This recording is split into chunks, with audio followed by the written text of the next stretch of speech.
Welcome to the Creative Academy, your go-to source for coaching, accountability, and community for writers.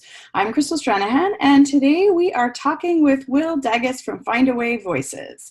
So welcome back, Will. Hi, everybody. Great to be back. We're excited to hear about all of the things you were brimming with last time and couldn't tell us. We had a couple secrets last time. I couldn't reveal everything, but now most of them, not all of them, are out. We're always working on new fun stuff, and we got a lot of fun stuff to talk about now. So stuff I couldn't talk about last time that we can talk about now, and I'm really excited to be back. Yeah. Well, we're excited to know all the things. I've been receiving all of the email updates through Findaway since I have all my audiobooks for CJ Hunt through there as well. So it's always fun to open up my inbox and see what has changed since yesterday, because that's about the speed the industry is moving right now. It is moving very fast. The one, I'll start unless there's a specific place you want to start. But the one announcement that's happened that I'm most excited about is Apple Books. So this Findaway and Findaway Voices has a direct relationship with Apple Books now. We are a preferred content provider for them, which means, up until that moment in December when we launched here, the only way to get your audiobook on Apple Books was to go through ACX, to go through the, Audible fed the entire catalog to Apple Books for the last 15 years. And so this is a big change where now you can get to Apple Books directly through us and make a much better royalty rate.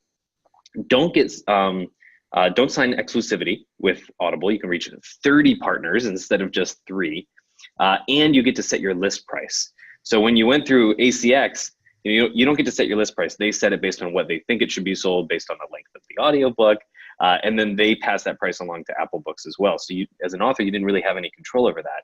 Now with Findaway Voices, you can set your list price, and you're making 45% of that list price instead of the 25% non-exclusive rate through ACX. So this is like, right off the bat, you're making 20% more, even though your book is on the same store, just because you went through Findaway Voices. So we couldn't be happier about this, and we are really excited to see the potential that there is there. We've already seen a ton of authors come over to us.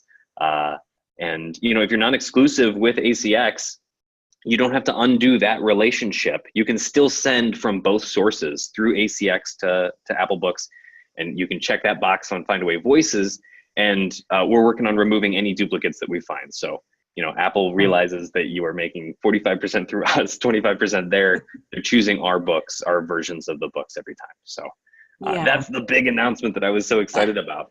That is big and exciting, and I am very excited to see what that does to royalty statements. Also, so just for people to be clear, I think there's a little bit of confusion for people around ACX of what's exclusive, non-exclusive. So if you've paid your narrator and or narrate it yourself and you own your content, then you might have a non-exclusive agreement with ACX. You might not. You might have signed an exclusive agreement, but it could be non-exclusive. But if you've got with the 50-50 narrator split for royalties as a way of producing your book, it's not up to you at that point. You've signed an exclusive agreement, whether you were very aware of that or not at the time. That is what's happened. So just to be aware for folks out there who may have gone that route originally, that's kind of what you're looking at.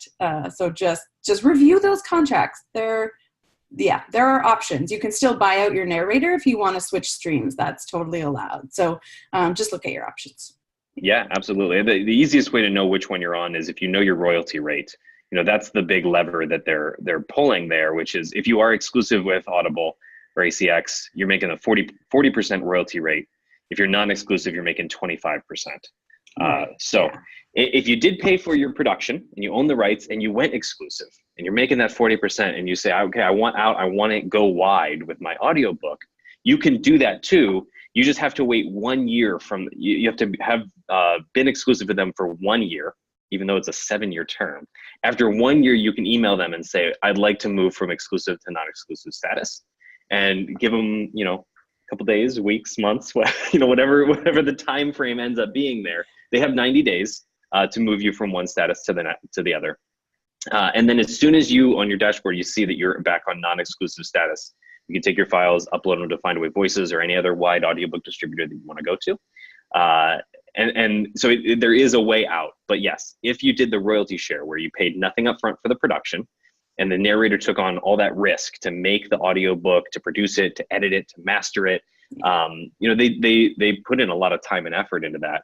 It makes sense then that when they're splitting royalties 50-50 for that 7 years, that Audible needs to see all those sales so they can compensate the narrator, right? And that's why it's much harder to get out of that 7-year exclusivity if you've done the royalty split.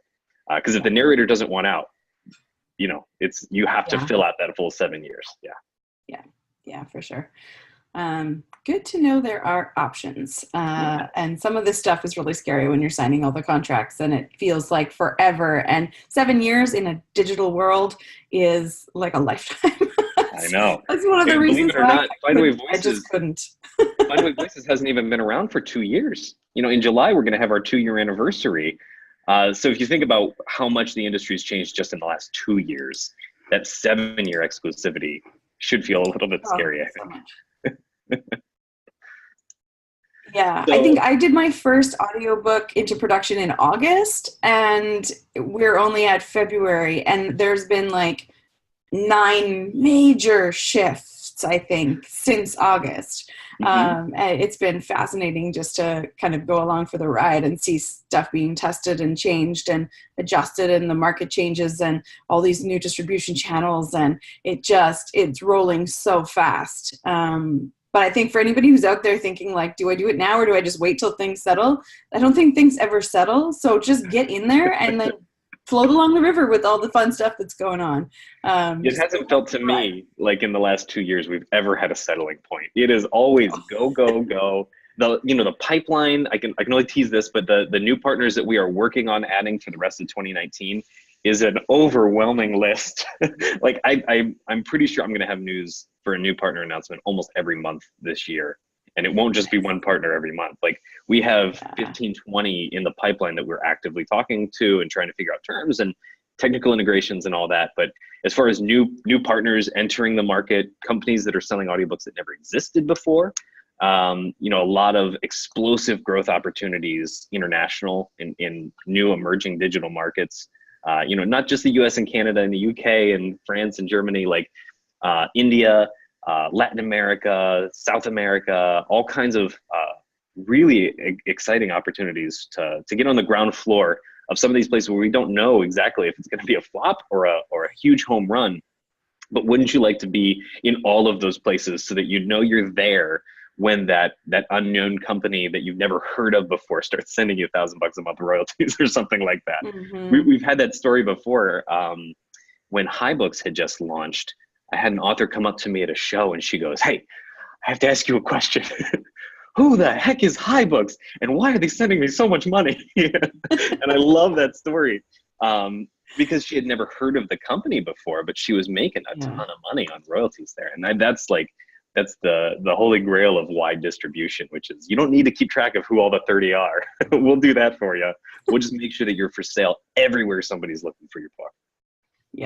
Yeah, and it's not the channels you'd think.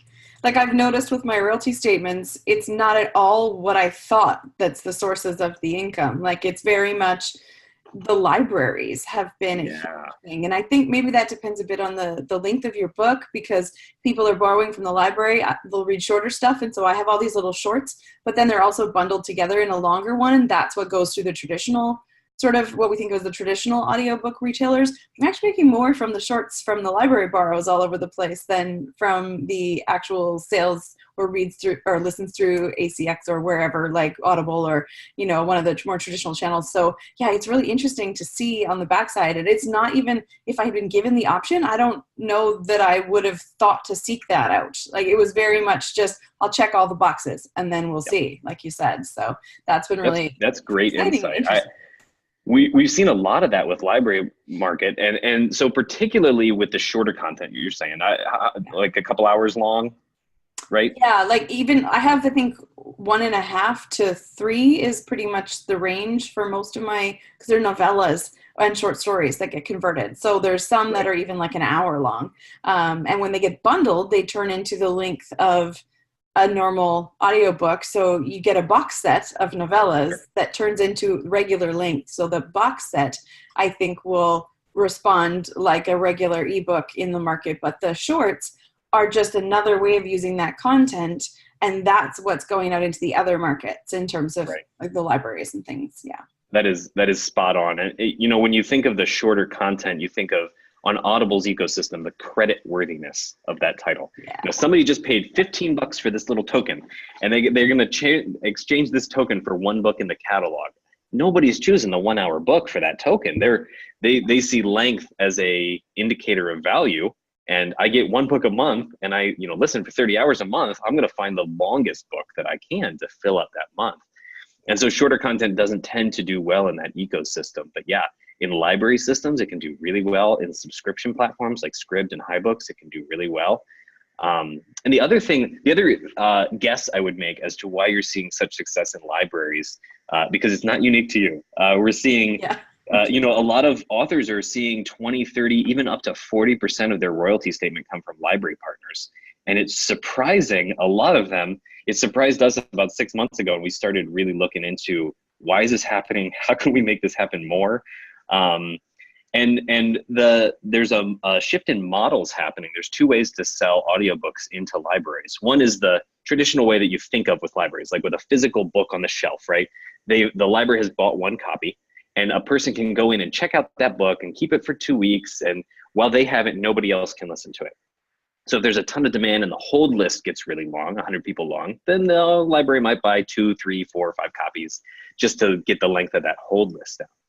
But the librarians are making those purchasing decisions primarily based on, the big pubs marketing spend, getting a lot of awareness for this book, getting reviews in Library Journal and all kinds of, trade publications that librarians look at. And indies and self-published authors have never really had a whole lot of traction in libraries because of that. But to the rescue is a brand new way to buy audiobooks in libraries. We call it the cost per checkout model. It has a couple different names, but essentially it's like Netflix in your library. And instead of the librarian deciding what they want to carry, they'll just open the whole catalog up to patrons. They decide what they want to listen to. And every time they check out a book, the author gets paid. Now they're not getting paid that $40 list price that you hope for, that like big payday with the other model. You make a couple bucks off each one of these listens. But now we've seen some authors do some campaigns direct to patron marketing, say, hey, go listen to my audiobook in the library. It's free to you. I get paid when you listen. And we're seeing that drive some real big spikes in, especially library partners like Hoopla, that are really focused on that cost per checkout model. Mm-hmm. Hoopla, one other little anecdote from Hoopla that I love is, they share this insight with us. When a book goes from exclusivity to non-exclusivity, that book's not new, right? It had to have been out for at least a year, but it's new to libraries. And libraries will merchandise that as being new to their ecosystem. So even though it's not a new release, it's new to the rest of the world. It's new to the library ecosystem. And you're more likely to get a feature if you really start calling libraries and library systems, and we can do some promotional opportunities through libraries as well to help promote this book is new to the rest of the world and get some more eyeballs. It'd be a great way to revive a backlist, an old series that maybe is not doing anything anymore for you. How do you give it some life? Put it into libraries and see what happens. It's new to them. Yeah, very cool. And I'm curious, here in Canada, we have a couple programs that work around and with our libraries. So we have public lending rights, and oh my goodness, one more, which name has completely flown my brain, but there are 2 different programs you can register with. And one, they do a random sampling of, I think it's 5 libraries across Canada or whatever it is. And then if your book is in those libraries, you get sort of a payout from this pool to encourage people to make your books available, because of course the author, when it's a print book, doesn't get paid multiple times for multiple borrows. So they're acknowledging that, by having your content in the library as a creator, you're not necessarily getting reimbursed for all of those reads. And so this sort of helps boost the creator incomes a little bit. And so you register your books, and then if your books are registered and they find them in the library that they're sampling, then you get a cut of that pool. So that's one way, and your audiobooks count too, is my understanding. So Yes. that's one other way that the library market has an interesting, at least for Canadians, has an interesting way of giving you a little boost, which is very cool. And the other one is if people are using bits and pieces of the materials in teaching environments and things like that, there's a certain permission here to use stuff in an educational context. But when someone wants to put, say, a piece of your work into a course at a university or whatever, in theory, they are licensing that. And so there's an organization that you actually pay to do that. And then they will look at who the creators were and give back a bit of that. So there's a couple different programs that we have that will kind of support that, but it's an interesting interaction of once you're in the library, then that really works. One question I had for you was, is there a way for libraries to know where the audiobook authors are? Because with print books, a lot of the collections are acquired by what's local to that library system as well. And so that's one thing I had a question about, I don't remember putting that in anywhere, and I don't know if that is part of the metadata or isn't, or could be, or how that works. So you may have seen me like light up as soon as you asked that question. So I love that question. So the short answer is no. There's nothing about the author's location in the metadata, and there's no way for the librarians to query that. But you're right, they love local content. And if you're a local author to a librarian, it's like a guaranteed buy, because they love having a local collection. And people love just seeing like, oh, well, this author like lives down the street, or is in the same city, or is in the same state even, province. And that can drive some good circulations there and some good buys. The reason I smiled is because we were just having a brainstorm the other day about that exact problem, and that are we in the position to let authors opt into, whatever it won't be like street level data, right? But like, where are you? And can we get, the question on my mind is, can I convince librarians to go to a service where they, click a button to say where they are and say like, well, here's all of the books in a 50-mile radius that are local to you. Here's all the authors and all the audiobooks that are wide and available to you. So we were just thinking about the answer to that problem the other day, and I don't have a solution yet, but we are thinking about it, and we're thinking, I don't know if this is something that we would build, or we would, help collect that data from authors, since we have, access to the authors and that we want to push the promotion. Maybe we would partner with somebody else who wanted to do it. But I love the idea of having a service that lets librarians discover content that's local to them. So I think it's a fantastic idea. I totally agree that if you wanted to just carve out a day of your month of the new release and spend that day calling libraries and saying, hi, I'm a local author, can I talk to your collection development person? I have this new release out. It would probably result in a lot of sales. I don't know, that time trade-off, how easy of a sell that is for most authors. So if there's a way that we could get librarians pulling that data instead of authors pushing that data, that's something I'd be very interested in. Yeah, definitely. And I know with Spark, when we set up our print books, there's tags, and there's regional specific tags that you can pick. And so you can pick your city and your province and your country and your region. So like West Coast Canada or whatever would have a region. So there are a number of, it's like BZAC codes, but extended. And you can have multiples of them. So, maybe you were born in a completely different place than you currently live, but you could tag with both those things, because that's your hometown, and then you might have where you're currently living, which are not always the same thing. Sometimes they're countries apart, which is also really interesting. So that's just a fun way to do it. And then it isn't like put your home address in the database and it'll decide if you're local enough. So that's also nice from author anonymity, or at least not putting your address on the internet kind of perspective. And a lot of our local library has a collection feature. Whereas when you first go in, there's this entire section to the left of the front door that is all the local books and stuff. And they really do feature the local authors, which is really nice. And indies too. So they are starting over the last few years to include the indie folks in that. So that's also really nice. That's fantastic. Yeah. So what else we got? What's up next? Well, another new partner. So there was kind of 4 announcements since the last time we talked, maybe more, since the episode dropped at least. So we also announced MLOL and Audiobooks NZ. So Audiobooks NZ is a retailer that operates in New Zealand, accepts local New Zealand currency. So there's really like a frictionless experience for New Zealanders. And then MLOL, which is Media Library Online. Not laughing out loud.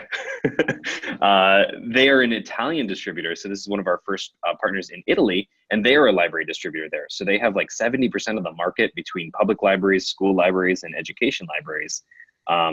And they don't have a whole lot of English language content. They have a lot of Italian language content, but they're really hungry for more English language titles.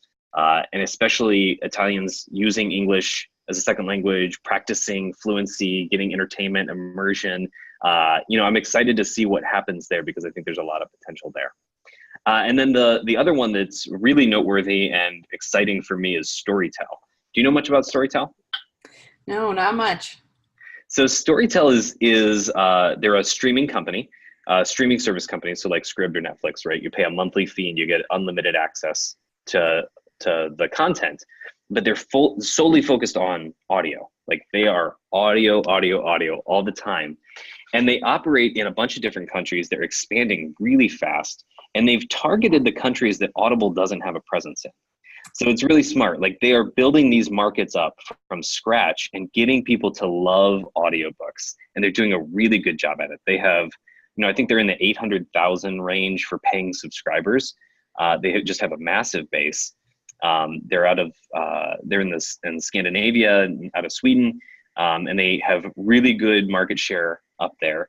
They are buying rights. They're producing original content. They're taking that Audible Studios, Audible Originals playbook, the Netflix playbook, getting content in native languages. And basically, they're finding these markets that are still print-focused markets, right? And they're saying, okay, well, let's introduce a digital market. And when you're introducing a digital market for the first time, you got eBooks and you got audiobooks, and everybody has a phone in their pocket. Are you going to try to sell everybody on buying a Kindle or buying, another e-reader tablet in order to have that great experience with reading the ebook? Or are you going to use what's in your pocket already? And when you decide, obviously people are going to use what's in their pocket already more than anything. And the experience between listening to an audiobook on your phone versus reading an ebook on your phone is an easy decision to make. So they're building these markets up that are actually audio first markets. They're not having to convince ebook readers to transition to audio. They're getting them in love with audio from the very beginning. So we're starting to deliver titles through Findaway Voices to them this quarter. We launched the announcement with them in December. And I can't wait to see what happens because this is one of those partners where they're moving into India, they're moving into Latin America, they have the Scandinavian countries. And I don't know where the pops are going to happen, but who's going to be the next Hasselhoff in Germany, right? Like somebody's going to have breakout success in one of these regions that you just are going to be flabbergasted by. And I can't wait to see where the traction's happening there. Mm-hmm. Yeah, that'll be really interesting. And I think you can have an English ebook that's distributed around the world, but people still have to be reading English.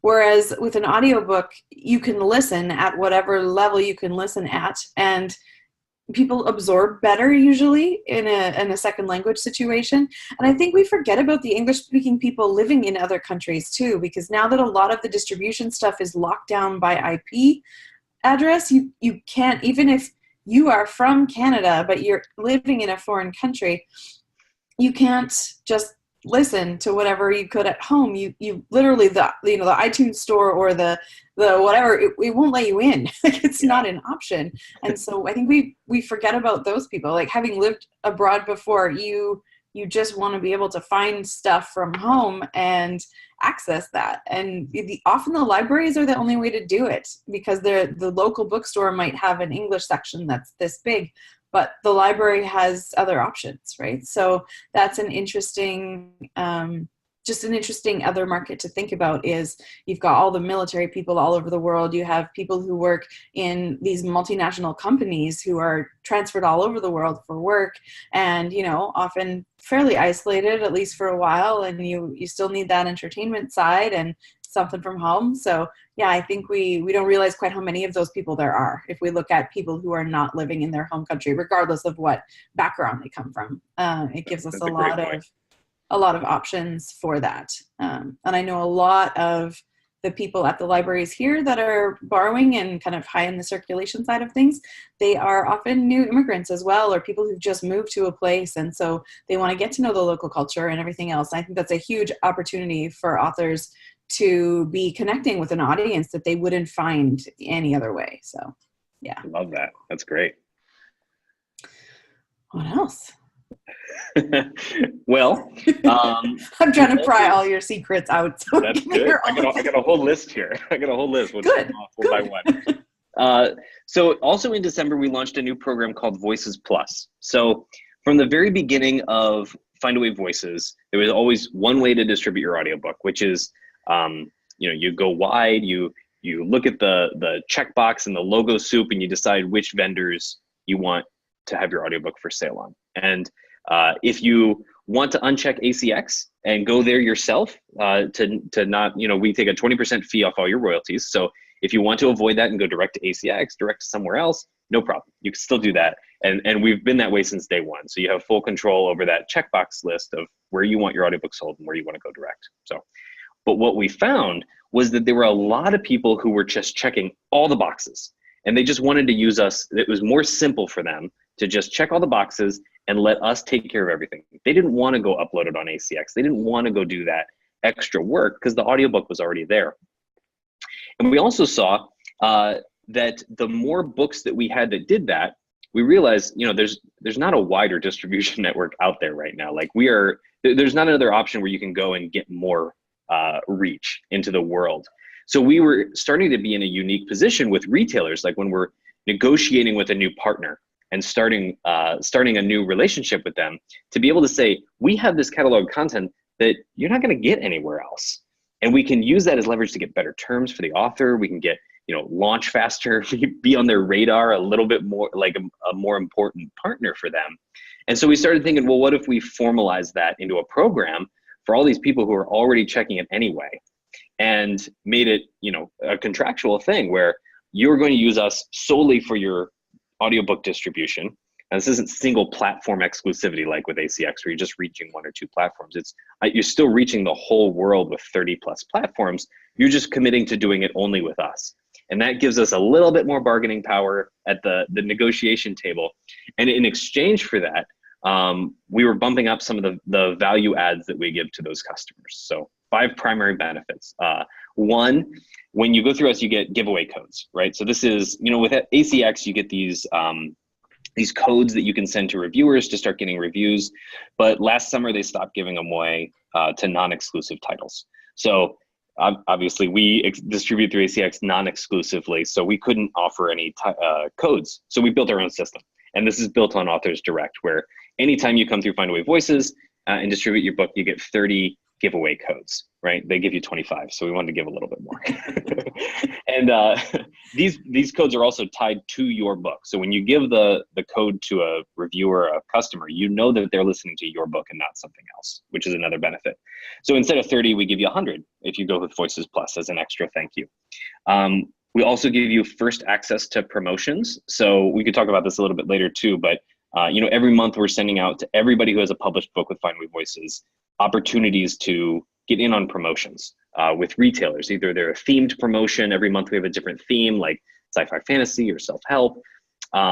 Or if there's something else going on, we will basically say, do you want to discount your audiobook from $10 to $8 and have the little strike through your price and run that promotion to maybe revive a backlist or promote a new release or something like that. So there's an application window for that, and Voices Plus members will get the most amount of time of anybody by a week or two to get everything in order and get the promotion application in. We also give first access to beta features. We have our first one of these exciting things coming out soon. So this will be another tease there. I'll watch my email because I clicked that button, so I get those. Right. That's right.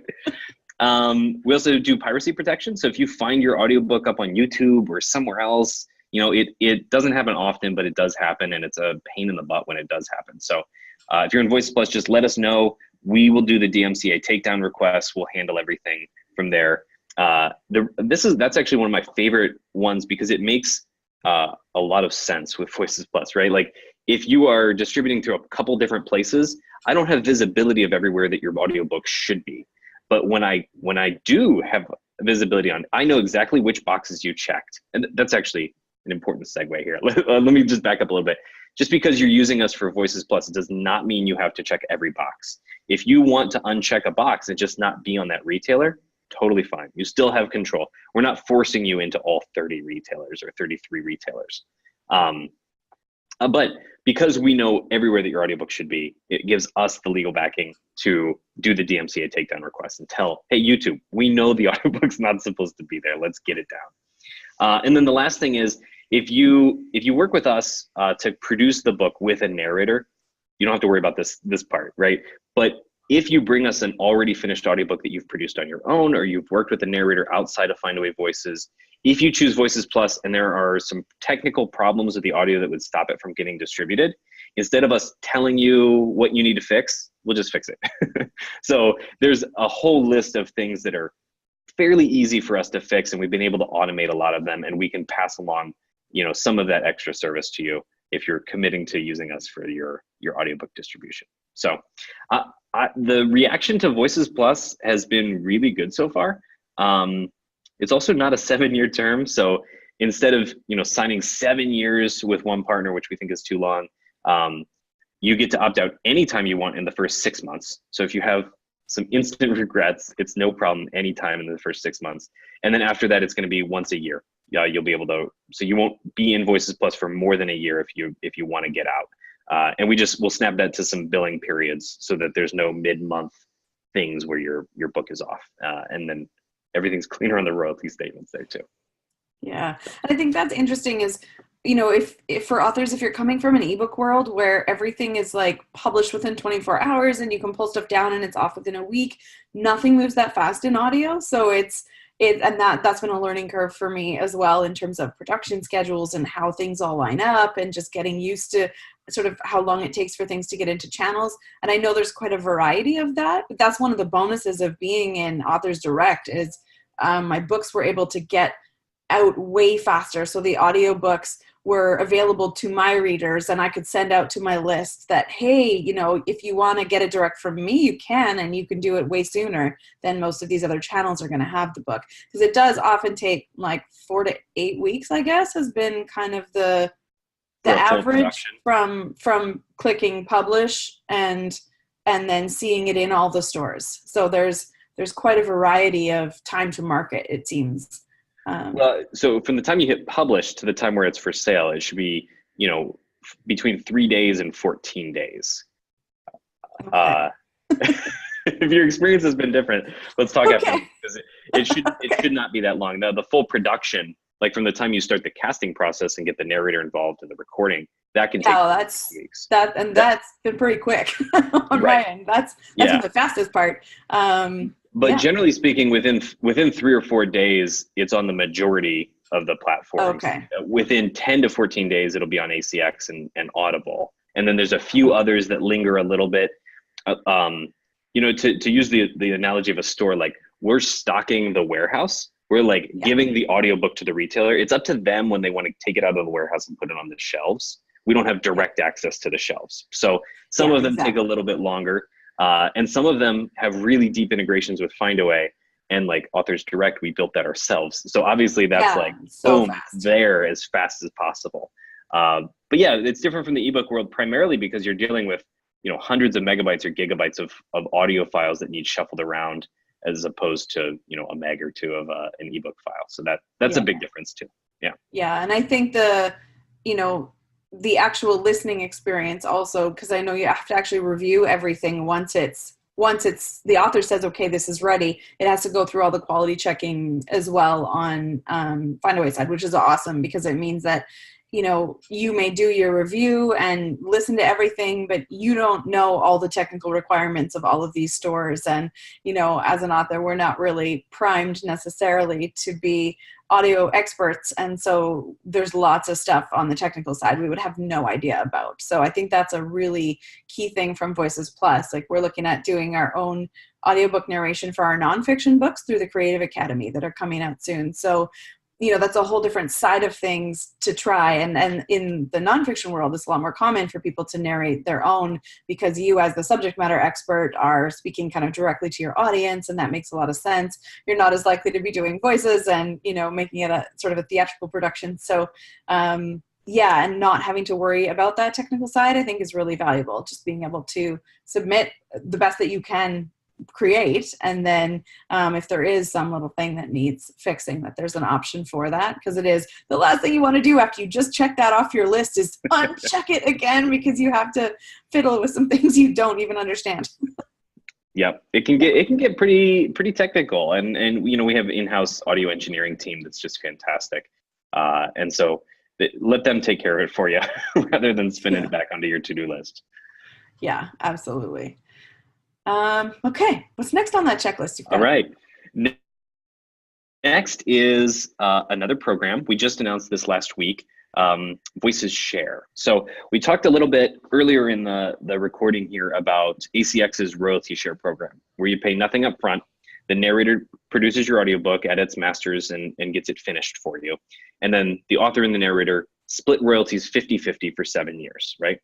So we have been asked since the day we launched when we're going to do that. And we didn't want to just copy that program one for one. We wanted to do it our own and take the time to think about it and get feedback from all parties and find out what would be the fairest and the best way to do a royalty share program. Because we do want to lower the upfront cost for authors. It's one of the biggest objections that we hear all the time is, I'd love to make an audiobook, but it's too expensive. And so all those customers were going to ACX and doing them for free and then getting locked into exclusivity for 7 years. And, you know, everyone who goes to exclusivity can't go through Findaway, and we want as many audiobooks and authors as we can get. So the way we've structured Voices Share is a hybrid royalty program. So you can think of it as a half-price audiobook production. You pay whatever the rate of the narrator is, we're splitting it in half. So you pay 50% upfront. The book was going to be $2,000, now it's $1,000. And then you're sharing a smaller than 50% portion of your royalties for 10 years instead of 7. So the narrator gets a little bit of upfront payment. They can pay the bills. They can cover their editing or mastering costs if they outsource that. They're not out of pocket for this investment. And they're still bringing in some income that can, you know, they can make rent. They're able to take some of these risks in a less risky way and still try to get some upside on royalties. And from the author's perspective, they've got skin in the game. They're not just throwing this book out there. They're not paying anything for it, so you know they're not as invested and into it. But it lowers that barrier of entry, where maybe there's 2 ways that this could work, and I'm excited to see which one's the dominant path. I've never been able to afford an audiobook, now I can. That's super exciting. But also, I was going to choose this $200 per hour narrator. Now I can choose the $400 per hour narrator. Make a really high quality book with maybe even a big name narrator. For what it was going to cost me to make it anyway, and all I'm going to lose is some royalties. So the way the royalty split is going to work is, you know, Findaway Voices has a 20% distribution fee. So we bundle up all your royalties, you keep 80% of it, Findaway Voices keeps 20% of it. That's how we stay in business and make money. So it's going to be 60-20-20. So Findaway Voices will still take a 20% distribution fee. Narrators will get 20% of the royalties, and then the author will keep 60% of the royalties. So, and that's going to be for 10 years. But because we like freedom, we don't like exclusivity and immovable terms, we've baked in a buyout option for authors. So this is something that doesn't exist on ACX's royalty share program, and we've heard a lot of people wish it did. So if you as an author want out at any point for any reason, you can pay basically an extra production cost worth. So, you know, your book was going to be $1,000. You paid $500. If you want out, you got to pay an extra $1,000. So $1,500 total. And then you'll be out on the next billing cycle of sharing the royalties with your narrator. You own the rights to the production the whole time. And then the narrator gets a bonus payday. So the narrator makes 1.5x their rate, and they get to keep all of those royalties that they've shared up to that point. Presumably the reason the author wants out is because their book is going gangbusters. They don't want to share the 20% anymore. And you only get to that point after you've gone a couple royalty payments and you're like, oh, this is nice. And the narrator's already been sharing on that. So the narrator gets to keep all that as well. So the narrator could end up making 2-3x their rate for these projects. And so we've tried to construct this in a way that is really fair and beneficial for everyone involved. We've announced the program to get narrators to start signing up. It's not open for authors quite yet. So right, I was going to say, I didn't get that announcement yet. That's right. So we've primarily pushed this out to narrators. The reason being is we want as many narrators as possible signed up and ready for this program when we open it up to authors, because then when the authors go through the casting process, they have, the same amount of choice that they're used to seeing in these casting lists. And the more people we can get signed up for Voices share on the narrator side, the bigger our pool for the casting lists are. Yeah. So what do you think? Fun. What do you think? I think that sounds great. And I can see a number of different situations where that would make so much sense in terms of both doing it and taking the buyout. So let's say we have somebody with a catalog of like 10 books or 15 books or 30 books, if you're talking about a romance author who's been around for a while. So you've got this huge catalog and you really want to do audiobooks, but you are looking at, okay, well, I need to do multiples to get some sort of momentum going, right? And to produce them all up front is very expensive, but maybe you can afford to do it if it's kind of half up front. And then you don't even need all of the books. Like, it doesn't have to be that book taking off that funds the buyout. Because often, same thing in our print books, they don't all sell the same. And so you might have one that's kind of a runaway hit, and then the others maybe not as much. But if you had one that hit sooner, you could take your revenue from that one, you could buy out all your books, and then you'd be basically free of obligations to anyone else. So I have questions, naturally. Yes. Because I always have questions. So hypothetically, how does that Voices share work with Authors Direct? Like, because right now with Authors Direct, we have an opportunity to sell directly to our readers. But I know I can do that because I've paid up front for my content, and I can give away promo codes, and I can have stuff for free for people if I want as a newsletter mailing list building item. So how does that work if you do the Voices share? Great question. So, Authors Direct works just like a normal retailer from the Findaway Voices fee perspective. It's just you're making 85% royalty rate instead of like 45%. But there's that 85% royalty rate. Findaway Voices keeps 20% of that. You keep 80% of it. It'll work the same way, just on a bigger number. So you'll still keep 60% of that 85%, and the narrator will keep 20 and we'll keep 20. So it'll work just like every other retailer. Okay. Cool. Yep. That's exciting. And and I have to say, just as a shout out, like I've used a huge number, I don't know. In my world, it's huge, like, 8 different narrators or whatever it is. And the quality is fantastic. Like they're really, I have to say, at all of the price ranges, I know a lot of people feel pressure that they have to pick some famous narrator and whatever, but the all women so far that I've worked with have been so great and so professional, and maybe they're getting started in this industry, which is why they're not at the crazy high rates or whatever, but they've been so good. Man, I haven't picked sort of the most expensive options all along the way because I did a whole bunch of books up front, but I have not been disappointed. Like, they've been so good. So, and there's some fun interviews that you can watch out for with the audiobook narrators that I've worked with. I've actually interviewed a few of them, and they'll be on this channel as well in the next little while. So you can keep your eyes open for that, talking about how to work with an audiobook narrator, kind of how to make it easier for them to do a fabulous job with your book, and a few things like that. So keep your eyes peeled for those. We'll drop those as soon as we get the skinny on this next top secret set of announcements from you guys. How's that? That's fantastic. I'm so glad to hear that feedback, and I love that you're doing interviews with the narrators too to help promote them and learn a little bit more about them and expose them to your audience and the whole process. To hear about the process from the narrator side is super interesting to authors, and the narrators love hearing about the author side of the process too. So it's something that we're, we're always thinking about how can we share that a little bit more. So I love that you're doing that.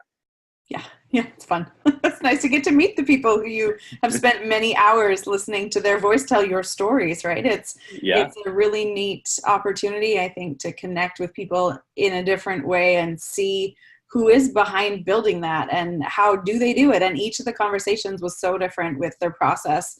Everybody has their own way of doing things, and that's been really interesting as well, just to hear how they work, because it'll actually change the way that I submit stuff to them when that time comes as well. Because, as you're listening to a story, it's actually changing the way I'm writing, having to review the audiobooks in the whole way through every detail, because some things that are so obvious on the page, because we're trained to read in a certain way, are not obvious in an audiobook. So it's interesting to see sort of the evolution of that as well. And as an artist, as a creator, I think it's really valuable to have that multimedia in mind when you're creating your thing. We're always going to start with the book part. Well, I shouldn't say that. Lots of people maybe don't actually start with the book part. You could actually publish an audiobook before you published a print copy or an ebook if that's what you started with. So there are options. There's lots of options. And I can speak from experience,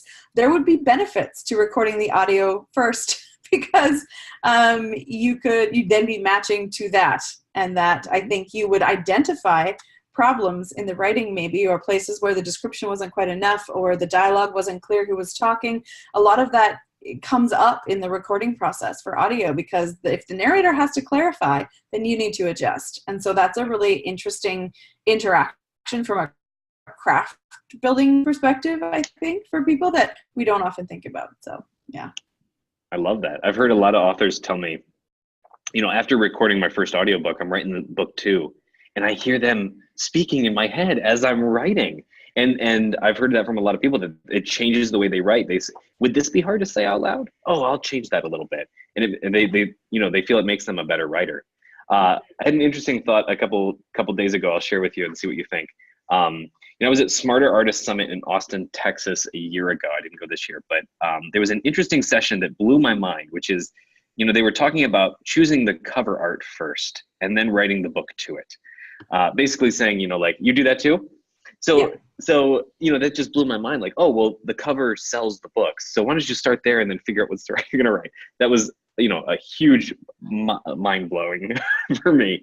What if you chose the narrator first and you thought about what's the story that performer would love to perform?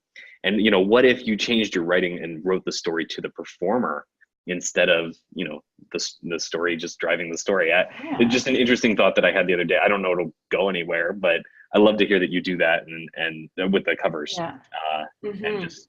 and that it's changed the way you write.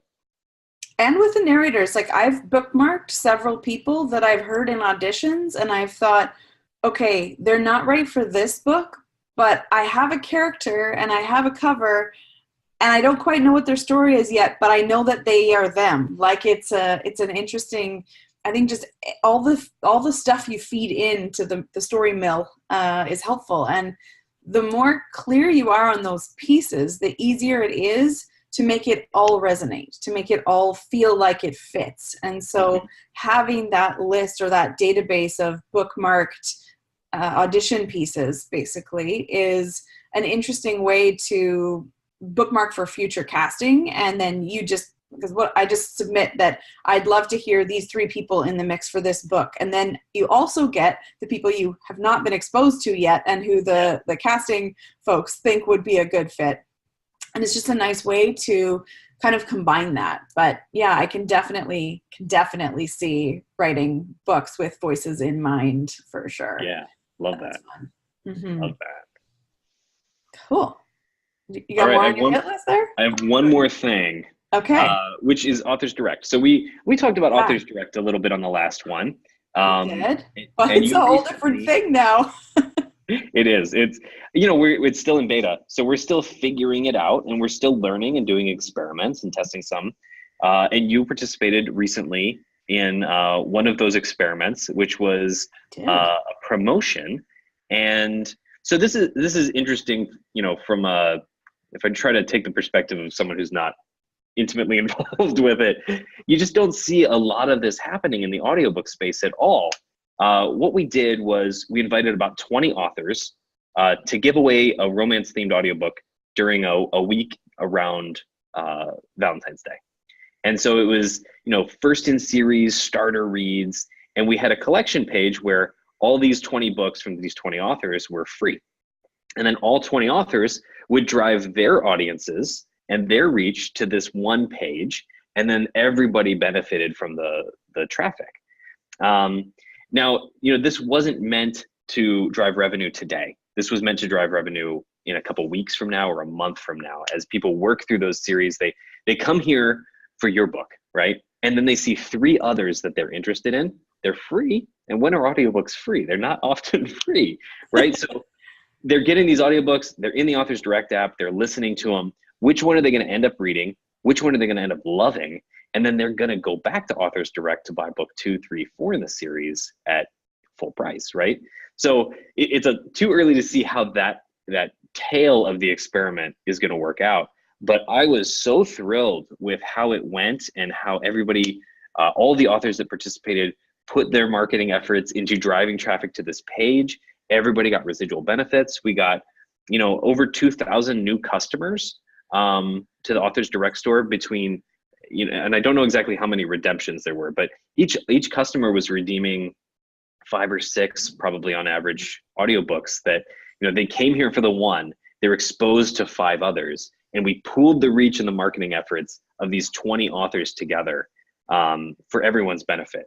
And who else is doing that in the audiobook world? I just love that we have this playground in Authors Direct to try these things. We don't have to convince a retailer.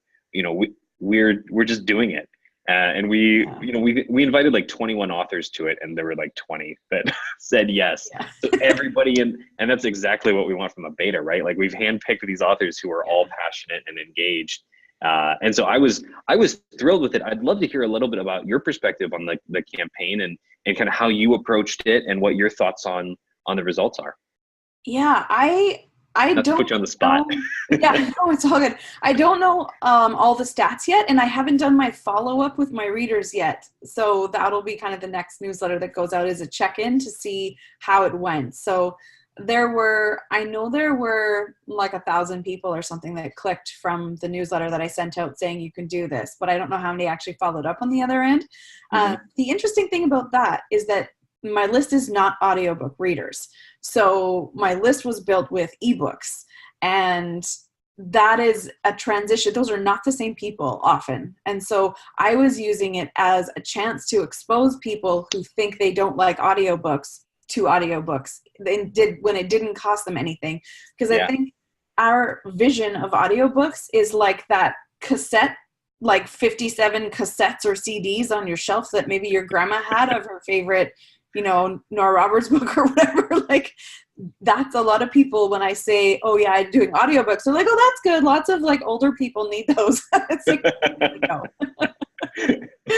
no. So I think kind of refreshing the view of people who don't maybe do audiobooks. And in fairness, I wasn't an audiobook listener.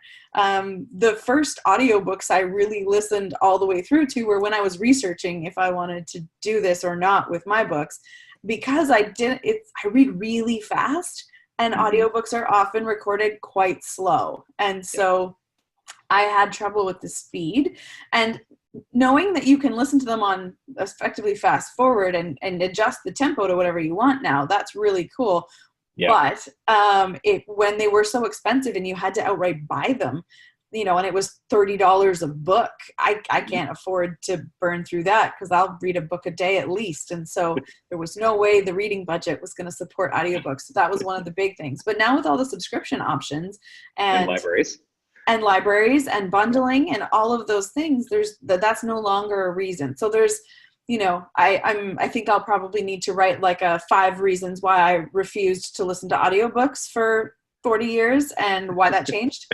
And then we'll see what happens. But it is interesting that I had several emails from readers who said, I did this, I downloaded it, and actually I really liked it. So now I'm thinking about trying some more, because they just didn't realize that, I like to think I picked great narrators, and they did a beautiful job with the books, and, everything's really well produced, and it's easy to get the downloads through Authors Direct.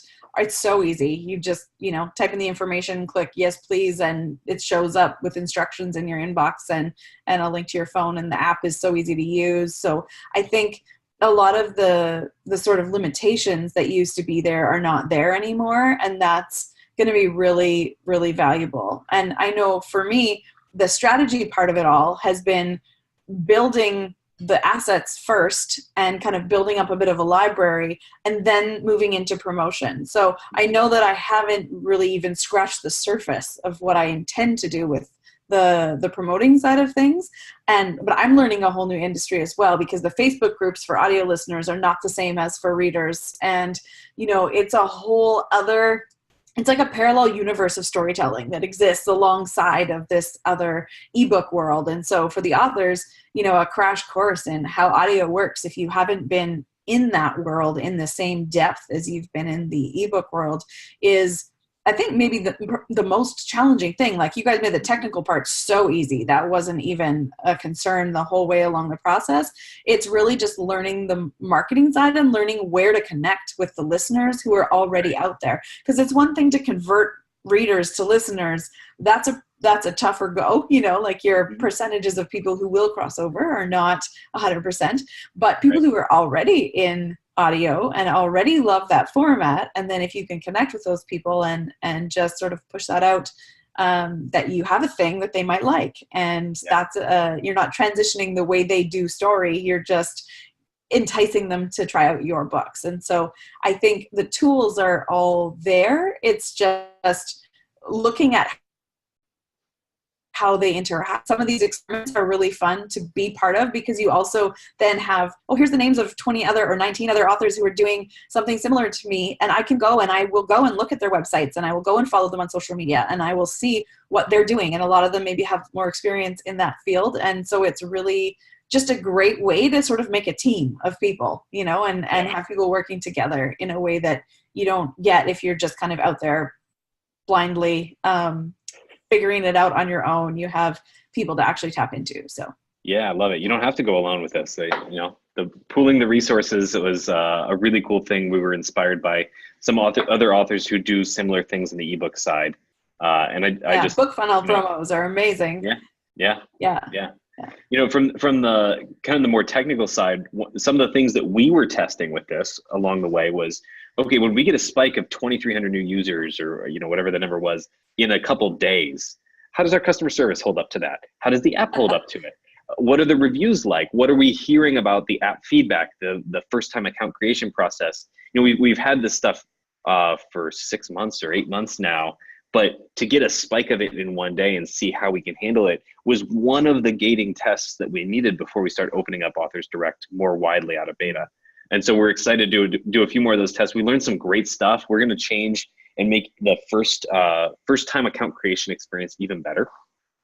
We've learned about some things that we can give to authors to help them explain some of the nuances a little bit better. Take some learnings from some of the most successful promotions. Like, we got CC'd on all the emails that authors were sending out to their customers so that we could see. And so we were able to see a lot of different approaches and see what worked the best. I'd love to hear about those.